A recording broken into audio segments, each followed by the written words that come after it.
ఎప్పటిదాకా శనేశ్వరం ప్రాజెక్టు కథ. ఇవాళ పీసీ ఘోష్ కమిషన్ కేసీఆర్కు, హరీష్ రావుకు, అలాగే ఈటల రాజేందర్ గారికి నోటీసులు జారీ చేసి విచారణకు హాజరు కావాల్సిందిగా చెప్పింది. అయితే కాళేశ్వరం ప్రాజెక్టు కట్టే సమయంలోనే తెలంగాణ ప్రజల్ని హెచ్చరిస్తూ అనేక రకాలుగా చెప్పడం జరిగింది. దాంట్లో భాగంగా శనేశ్వరం ప్రాజెక్ట్ అనేటువంటి ఒక ఎపిసోడ్ను చిత్రీకరించి ప్రజల ముందుకు తీసుకొచ్చినాం. ఆ రోజు క్యూ న్యూస్ ఏదైతే చెప్పిందో ఎగ్జాక్ట్గా అదే ఉంది.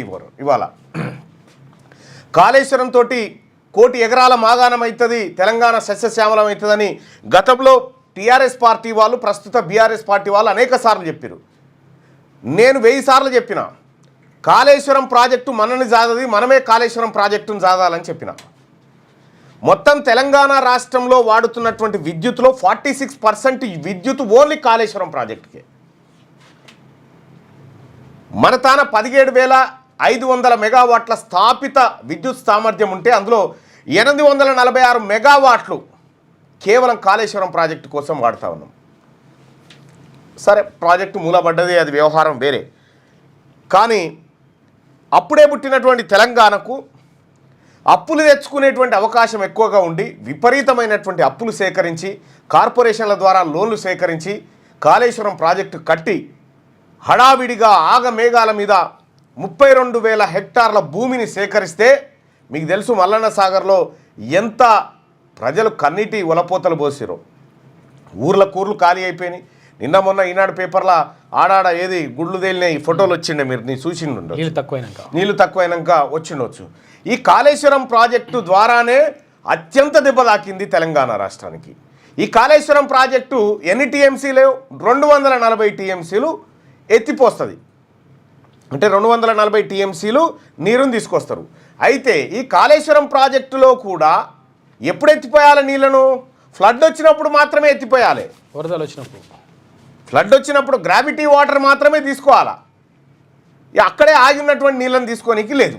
ఈ గ్రావిటీ వాటర్ వానాకాలంలో ఎన్ని రోజులు పారుతుంది? గోదావరి నది గట్టిగా పారితే 45 రోజులు లేదా 2 నెలలు పారుతుంది అనుకుందాం. కంటిన్యూస్గా వానలు పడితే 2 నెలలు పారుతుంది అనుకుందాం. 2 నెలలు వారినా కూడా మన తాన లిఫ్ట్ చేసేటువంటి సామర్థ్యం ఉన్నటువంటి పంపులు ఎన్ని? రోజుకు 2 టీఎంసీలు. రోజుకు 2 టీఎంసీలు అయితే మనం 2 నెలల్లో ఎన్ని ఎత్తగలుగుతాం?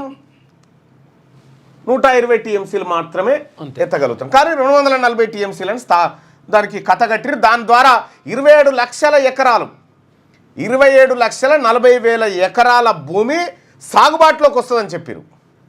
దాంట్లో కొత్త ఆయకట్టేమో 25 లక్షల ఎకరాలు, 40,000 ఎకరాలేమో మళ్ళీ ఆల్రెడీ ఉన్నటువంటి దానికి సాగునీరు. ఒక వ్యవసాయమే కాదు, దాని తర్వాత ఇండస్ట్రీలకు, జంట నగరాల తాగునీటికి ఇట్లా 240 టీఎంసీలు కేటాయించారు. సరే, వాళ్ళు కేటాయింపులకు, వాళ్ళు తెస్తా అన్న నీళ్లకు, ఇక్కడ పారుదల జరిగేటువంటి కార్యక్రమానికి ఇక్కడ పొంతన ఉండదు. మీరు ప్యాకేజ్ నెంబర్ 9, 10 తీసుకుంటే ఇక్కడ 1 ఎకరా నీళ్లు వారించడానికి ఒక ఏడాదికి 50,000 రూపాయలు ఖర్చు అవుతుంది. కరెంటు ఛార్జ్ ఓన్లీ 1 ఎకరా వారించడానికి. పంట ఎంత వస్తుంది? పంట పండిస్తే వచ్చేది 25,000. పండించే పంట కంటే కరెంటు బిల్లు ఎక్కువ జరుగుతుంది. ఈ విషయాన్ని అప్పట్లోనే గగ్గోలు పెట్టి మొత్తుకున్నాం. ఈ విషయాన్ని నేను చెప్పింది కాదు, మళ్ళా అప్పుడు కేసీఆర్కు పక్కనే నిలబడి తొత్తుగా నిలబడ్డటువంటి అధికారులు చెప్పింది. ఎవరు? ఆయన పేరు శ్యాంప్రసాద్ రెడ్డి రాసిండు నమస్తే తెలంగాణ పత్రికలో. 9th ప్యాకేజీలో 50,000 రూపాయలతోటి ఎకరానికి నీళ్లు పారించవచ్చు అని రాసిండు. ఇక్కడ మనం అర్థం చేసుకోవాల్సింది ఏంటంటే, ఒక పాలకుడు తన నిర్లక్ష్యము, తన అవినీతి, తను చేసినటువంటి దుర్మార్గమైనటువంటి పనులకు తెలంగాణ రాష్ట్రాన్ని, ఆర్థిక వ్యవస్థను పనంగా పెట్టినటువంటి పరిస్థితి ఈ కాళేశ్వరం ప్రాజెక్టులో ఉంది. 2016లో ఈ ప్రాజెక్టు ప్రారంభించే నాటికి నేనే, అప్పుడు ఈ యూట్యూబ్ ఛానల్ లేదు, ఫేస్బుక్ లైవ్ పెట్టుకొని అక్కడ ఆ ప్రాజెక్టుకు సంబంధించి నాకు తెలిసి ఇక్కడ ఉంటుంది అనుకుంటా, అభివృద్ధిని అడ్డుకుంటున్నారు, ప్రాజెక్టులు కడితే వద్దంటున్నారు అనేటువంటి మాట ఆ రోజు చెప్పారు. కానీ నేను ఆ రోజే చెప్పిన ఇది తెలంగాణ రాష్ట్రానికి గుదిబండగా మారబోతా ఉంది అనేది నేనొక్కనేగా చాలామంది చెప్పినటువంటి మాట ఇది.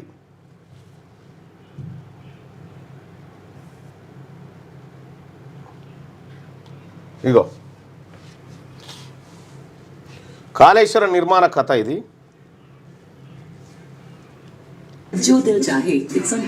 అగో ఎన్నేళ్ల కింద చెప్పిన చూడండి ఈ మాట, 7 సంవత్సరాల క్రితం చెప్పిన కాళేశ్వరం ప్రాజెక్టు నిర్మాణ కథ విప్పిన మల్లన్న అని చెప్పి 7 ఏళ్ల కింద ఈ కథ చెప్పిన. ఏం చేసిర్రు ఇగో చూడండి. ఇప్పుడు బీఆర్ఎస్ పార్టీలో నేను కాళేశ్వరం కడదామనుకుంటున్నటువంటి కట్ట మీద ఫేస్బుక్ లైవ్ చేసి ధర నిర్ణయించడం ఇది ఆంతర్యం ఏమిటి, మాయ ఏమిటి? సార్ ఒక్క విషయం సార్, ఇప్పుడు వాళ్ళు అంచనాలు పెంచి ప్రాజెక్టుల నిర్మాణం రీడిజైన్లు అని చెప్పి పెట్టినారు సార్. దీనివల్ల తెలంగాణకు ఒక మాటలో చెప్పండి సార్, తెలంగాణకి లాభమా నష్టమా? ఒకవేళ లాభం అయితే ఎవరికి లాభం, ఎవరికి నష్టం? రీడిజైనింగ్ అనేటటువంటిది వాస్తవంగా తెలంగాణ ఖజానాకి, తెలంగాణ రాష్ట్ర ప్రజల భవిష్యత్తుకు, తెలంగాణ రాష్ట్ర సమగ్ర అభివృద్ధికి గొడ్డలి పెట్టు లాంటిది, ద్రోహం లాంటిది. ఇది కేవలం ఆ రోజు దాదాపు ఒక 40 నిమిషాల వీడియో మేడిగడ్డ ఆ బ్యారేజ్ పక్క పంటి నిలబడి బూడిద భిక్షమయ్య గౌడ్ గారు, ఆయన ఇప్పుడు బీఆర్ఎస్ పార్టీలో ఉన్నట్టు రండి బూడిద భిక్షమయ్య గౌడ్ గారు, ఈయన నాతో పాటు ఆ రోజు ఈ లైవ్కి వచ్చినటువంటి నా మిత్రుడు రజనీ కూడా ఇక్కడే ఉన్నాడు. రజనీ ఆ రోజు ఈ కార్యక్రమానికి పోయేటప్పుడు రజనీని కూడా తీసుకొని పోయినా. కాళేశ్వరం ప్రాజెక్టు ఎంత ప్రమాదకరమో మనం ఆ రోజులోనే చెప్పినాం. అవును, ఇవాళ విచారణ కమిషన్లు ఇవన్నీ మనం కల్లారా చూస్తూ ఉన్నాం. ఆ రోజు మనం చెప్పిన దానికి ఈరోజు జరుగుతున్న దానికి ఏమైనా మార్పులు కనిపిస్తున్నాయా మీకు? ఇప్పుడు 1.5 year తర్వాత ఇప్పుడు ఈరోజు పీసీ ఘోష్ కమిషన్ నోటీస్ ఇచ్చిన తర్వాత మళ్ళీ చర్చ జరుగుతూ ఉన్నది ఏది కాళేశ్వరం ప్రాజెక్టు మీద. సరే 1.5 year ముందు ఏం చేశారు వీళ్ళు? 3 నెలల నివేదిక అన్నారు, 6 నెలల నివేదిక అన్నారు, ఇంకోటి అన్నారు. సరే కాళేశ్వరం ప్రాజెక్టు తెలంగాణ ప్రజలకు గుదిబండ లేదా ఏమైంది ఏం పోయింది అనే దానికంటే ఇప్పుడు తెలంగాణ ప్రజల్లో జరుగుతున్నటువంటి చర్చ చెప్దాం మనం. అంటే జనరల్గా పబ్లిక్లో జరుగుతున్నటువంటి చర్చ చెప్దాం.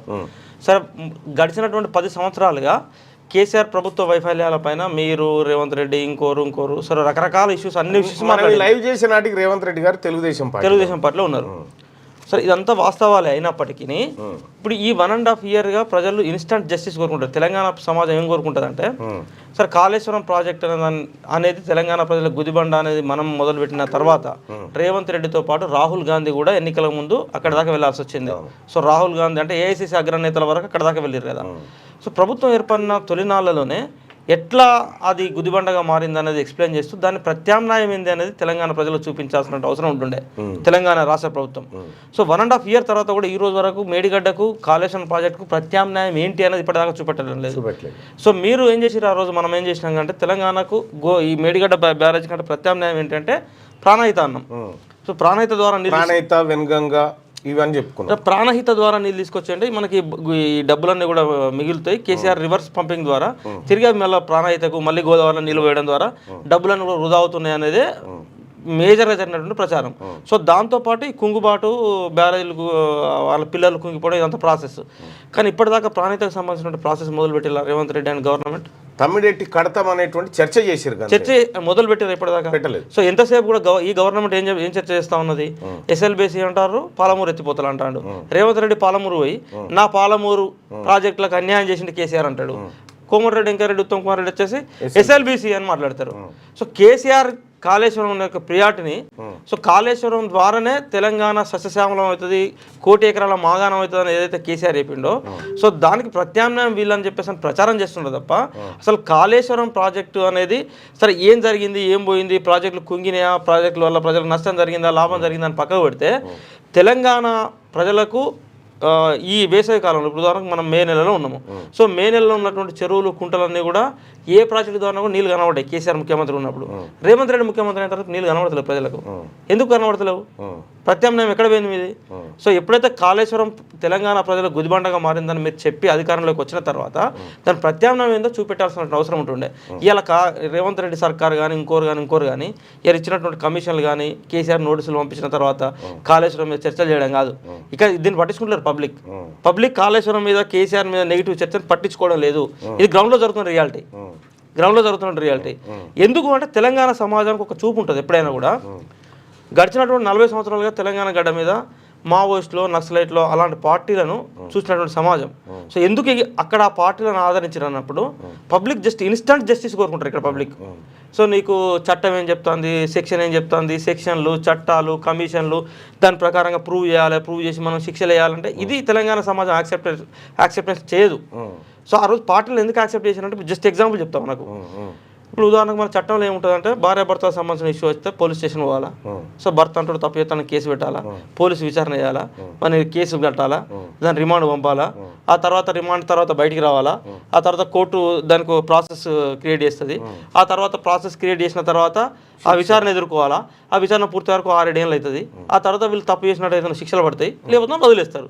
సో ఈ లోపల మన సంసారం ఎవరు చేయాలి, పిల్లల ఎవరు కనాలి, దీని మన కుటుంబం ఎట్లా జరగాలి, చట్టంలో ఉన్నటువంటి లోటుపాట్లు.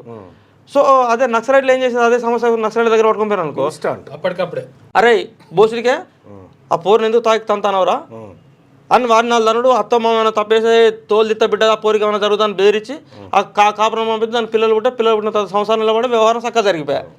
సో ఇది నక్సలైట్లు చేసిన కాబట్టి ప్రజల ఆధారం దొరికింది. ఇది చట్టం చేసింది కాబట్టి చట్టం పైన ప్రజలకు ఎందుకు విశ్వాసం ఉండట్లేదు అంటే లోటుపాట్లు. ఏది బెటర్ అంటూ నక్సలైట్లు చేసినా కరెక్ట్. సో ఇప్పుడు అప్పటి వాళ్ళ కాదు వాళ్ళ కాపురం ఎట్లా, ఇప్పుడు 7 సంవత్సరాలు నువ్వు చట్టంలో టైం పాస్ చేస్తే అప్పటిదా కాపురం ఎట్లా జరగాల, పొల్లకి ఎట్లా జరగాల, వయసు అయిపోయా. మా తిన్మార్మల్ అన్న టీం రాష్ట్ర అధ్యక్షుడు రజనీ చెప్తున్నటువంటి మాట ఏంటంటే, ప్రజలారా ఏది పాలకులకు చెప్తా ఉన్నాడు, కమిషన్లకు చెప్తా ఉన్నాడు, ఈ కాలయాపన కమిషన్ల ద్వారా కాదు, ఈ ప్రజలు దీని గురించి పెద్దగా ఆలోచిస్తలేరు, ఇన్స్టాంట్ జస్టిస్ గురించి ఆలోచించారు. ఇప్పుడు సరే మనం అధికారంలోకి రాకముందుకు 190 చెప్పినాం, 16 నెలలు గడిచిపోయింది, ఇప్పటి వరకు కేసీఆర్ను ఫామ్ హౌస్లకి ప్రభుత్వమై బయటికి తీసుకొచ్చిన సందర్భాలు లేవు. ఆయనంతా ఆయన బయట పెడితే తప్ప అంతే. కాబట్టి ఈ కమిషన్ ఎంక్వైరీ ద్వారా ఇప్పుడు మళ్ళీ ఆయన ఏం చేస్తాడు, కేసీఆర్ ముందు ఉన్నటువంటి ఆప్షన్ ఏంది, కేసీఆర్ గారు కానీ కేటీఆర్ గారు కానీ వీళ్ళందరూ కూడా మళ్ళీ కోర్టుకు పోయి ఈ కమిషన్ మమ్మల్ని ఇబ్బంది పెట్టాలని చూస్తూ ఉంది, ఇది రాజకీయ కక్ష సాధింపు, కాబట్టి మా హాజరుని నివారించండి అని చెప్పి కోర్టుకు పోతారు. ఇక్కడ హైకోర్టుకు పోతే హైకోర్టు, తర్వాత డబుల్ బెంచ్, ఆ తర్వాత సుప్రీంకోర్టు, ఆ తర్వాత ఉన్నత ధర్మాసనం, ఈ కార్యక్రమాలన్నీ అయిపోయే వరకలా ఇమాన్సు ముఖ్యమంత్రి రేసులోకి వస్తారు. ఇది జరిగేటువంటి కార్యక్రమం. అయితే విషయం ఏంటంటే ఇన్స్టాంట్ జస్టిస్ను కోరుకుంటా ఉన్నారు అనేది రజనీ చెప్తున్నటువంటి మాట.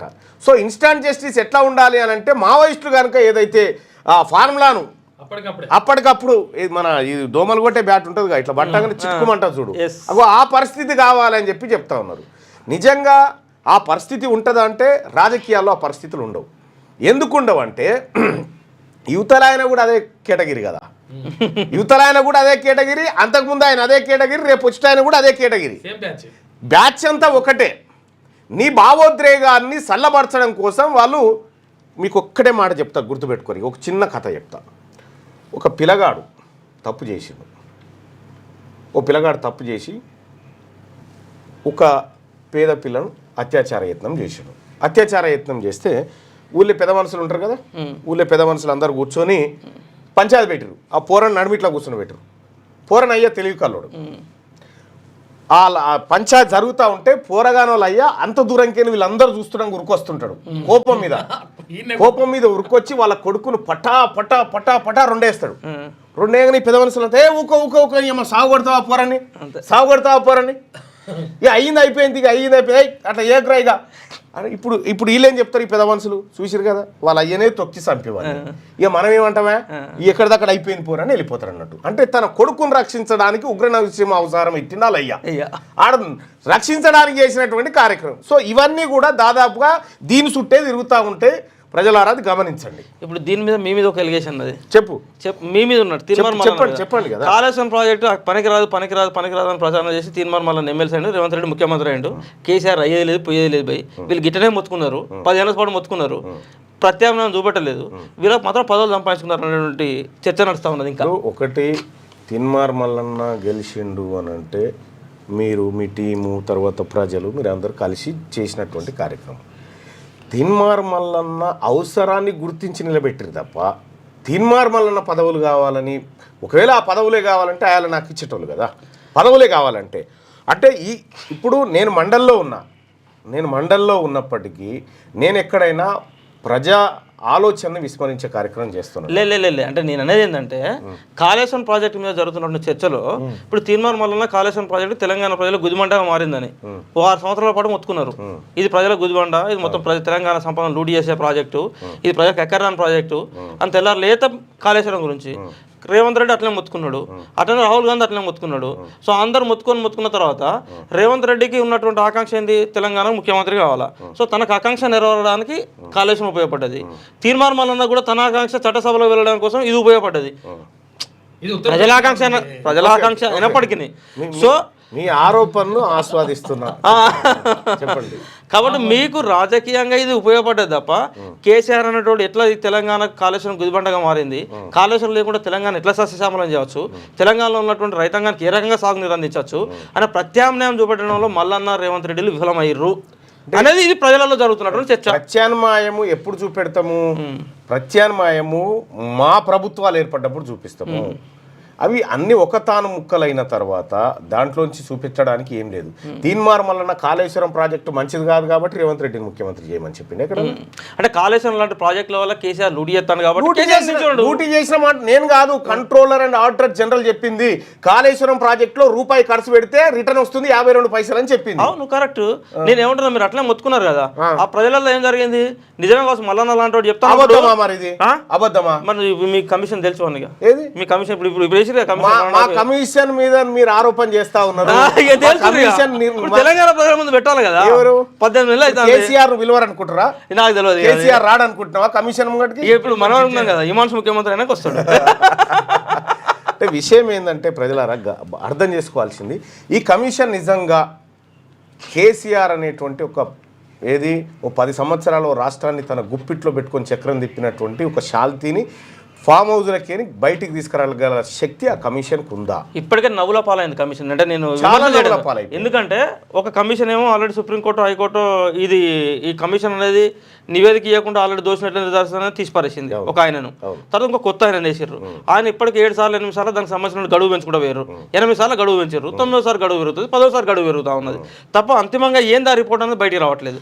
ఒకటైతే 400 పేజీల రిపోర్ట్ ఏదో తయారైపోయింది అనేటువంటి ఇక ఇవన్నీ కూడా ఇప్పుడు నేను ఏమంటున్నా, అధికారికంగా వాళ్ళు బయటికి ఇవ్వకుండా కమిషన్ అంటే వాళ్ళు రిటైర్డ్ జడ్జీల నేతృత్వంలో వేసినటువంటి కమిషన్ కాబట్టి వాళ్ళ మీద మనం ఆరోపణలు చేయడం, వాళ్ళ నివేదికల మీద కామెంట్ చేయడం దానికంటే సో వాళ్ళకు ఉన్నటువంటి విశ్వసనీయత ఏందనేది వాళ్ళు ప్రూవ్ చేసుకోవాల్సిన అవసరం ఉన్నది. ఇప్పుడు జనరల్గా ఎట్లుంటా ఉంటుంది అంటే మనం ఒక ఇష్యూని మీరు బాగా గుర్తుపెట్టుకోండి. విశ్వసనీయత ప్రజలలో కానీ విశ్వసనీయత ఉన్నటువంటి వాళ్ళు మాట్లాడినటువంటి మాటకు విలువ ఎక్కువ ఉంటుంది. విశ్వసనీయత కోల్పోయిన వాళ్ళు మాట్లాడిన మాటకు ఆ నివేదికకు విలువ తక్కువ ఉంటుంది. ఇప్పుడు రేవంత్ రెడ్డి సర్కార్ పైన గవర్నమెంట్ ఏర్పడ్డ 6 నెలల్లో ఒక విశ్వసనీయత ఉంది ప్రజలకు. రేవంత్ రెడ్డి ఏదో చేసి పెడతాడు ఈ ప్రజలకు అన్నటువంటి విశ్వాసం ప్రజలలో ఉండే. ఆ రోజులలో కనుక ఆ నివేదికను బయటకు తెప్పించి కేసీఆర్ను, హరీష్ రావును అండ్ ఈటల రాజేందర్ను ఇప్పుడు ఇచ్చిన నోటీసులు ఇచ్చిన వాళ్ళందరూ కూడా వీళ్ళు చేసిన ఈ తప్పు వల్ల తెలంగాణ ప్రజలకు ఈ లూటీ జరిగింది. ఈ లూటీ వల్ల మేము ఈ పథకాలు అమలు చేయలేకపోతున్నాం ప్రజలు విశ్వసించేటోళ్ళు. ఇలా నువ్వు అన్ని ఎంత సమయాన్ని అంతా కాలగర్భంలో కల్పించి ఆయనకు అంత గొప్పగా అడ్వైజ్ చేసే వాళ్ళు లేకపోవచ్చు. మేబీ ఒకటి ఇక్కడ మనం ఇప్పుడు మీరు చెప్పినటువంటి మాట, ఇప్పుడు దాంట్లో పబ్లిక్ కామెంట్ చేస్తున్నారు, రజనీ మీరు సూపర్గా చెప్తున్నారు ఇదే మాట. నిజంగా ఈ కమిషన్ ద్వారా కాళేశ్వరంలో అవినీతికి పాల్పడ్డ వాళ్ళు జైలుకు పోతారని అనుకుంటున్నారు. అస్సలు జరగదు. ఒకసారి పబ్లిక్ని అడుగుదాం ఇదే మాట.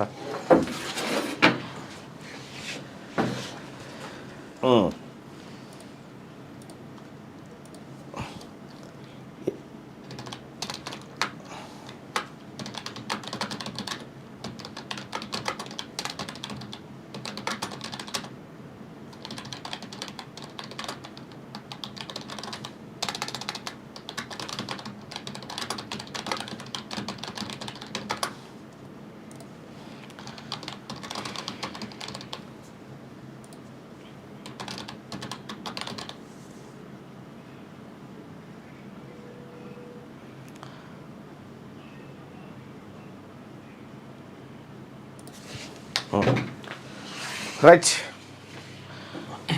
సో ప్రాణహిత అనేది తెలంగాణ ప్రజలకు ప్రత్యామ్నాయం ఉన్నప్పుడు అసలు ప్రాణహితని ఈ రోజు వరకు ఎవరు మాట్లాడట్లేదు మీరు బాగా. అంటే విషయం ఏంటంటే దాని గురించి డిబేట్ జరిగింది మండల్లో కానీ, అక్కడ డిబేట్ జరిగింది. అప్పుడు ఉత్తమ్ కుమార్ రెడ్డి గారు ఉన్నారు, నేను కూడా మాట్లాడినా తమ్మిడిఎట్టి అనేటువంటి అంశం గురించి నేను మాట్లాడినా. ఆ తర్వాత జీవన్ రెడ్డి గారు మాట్లాడిండు, కోదండరామ్ గారు మాట్లాడారు. కాళేశ్వరం కమిషన్ విచారణ తర్వాత అవినీతి పరులు జైలుకు వెళ్తారని మీరు భావిస్తున్నారా? జైలుకు వెళ్తారు పక్కా. కమిషన్ ఆ దిశగా ముందుకు పోతుంది. కమిషన్ బాధ్యత ఏంది? జైలుకు పంపే బాధ్యత కాదు. ఇందులో అవినీతి జరిగింది, వీళ్ళు దోషులని రిపోర్ట్ను నివేదికను రాష్ట్ర ప్రభుత్వానికి ఇస్తే రాష్ట్ర ప్రభుత్వం జ్యుడిషియల్ న్యాయ సలహా తీసుకొని సంబంధిత వ్యక్తులపైన ఎఫ్ఐఆర్ నమోదు చేసి ఆ తర్వాత వాళ్ళ మీద ప్రొసీడింగ్ చేస్తే కోర్టులు బోన్లో నిలబెడుతుంది. ఆ కోర్టు పంపాలన్నా వద్దా అనేది చూసుకుంటుంది. కానీ కాళేశ్వరం కమిషన్ విచారణ తర్వాత అవినీతి పరులు జైలుకు వెళ్తారని మీరు భావిస్తున్నారా? జైలుకు వెళ్తారనుకునే వాళ్ళు పైన, నమ్మకం లేదు అనుకునే వాళ్ళు కింద. మీ అభిప్రాయాన్ని తెలియజేయండి. మీ పిల్లలు ఐఐటి ఎంసెట్ లాంటి కాంపిటేటివ్ ఎగ్జామ్స్ కి ప్రిపేర్ అవుతున్నారా? జాబ్స్ కోసం చేసే ప్రయత్నంలో విఫలమవుతున్నారా? ఇంగ్లీష్ పై పట్టు సాధించలేక పోటీ ప్రపంచంలో వెనుకబడుతున్నారా? స్టేట్ సిలబస్ అయినా సెంట్రల్ సిలబస్ అయినా అన్ని సబ్జెక్టులు ఇప్పుడు ఒక్క క్లిక్ లో. షేక్ స్పైకర్ ఇప్పటి వరకు ఎవరు తయారు చేయలేని విధంగా రూపొందించబడిన సరికొత్త యాప్. ఇప్పుడే షేక్ స్పైకర్ యాప్ ని ప్లే స్టోర్ నుండి డౌన్లోడ్ చేసుకోండి. కేవలం 1000 రూపాయలకే 7 ఏళ్ల పాటు సబ్స్క్రిప్షన్ పొందండి.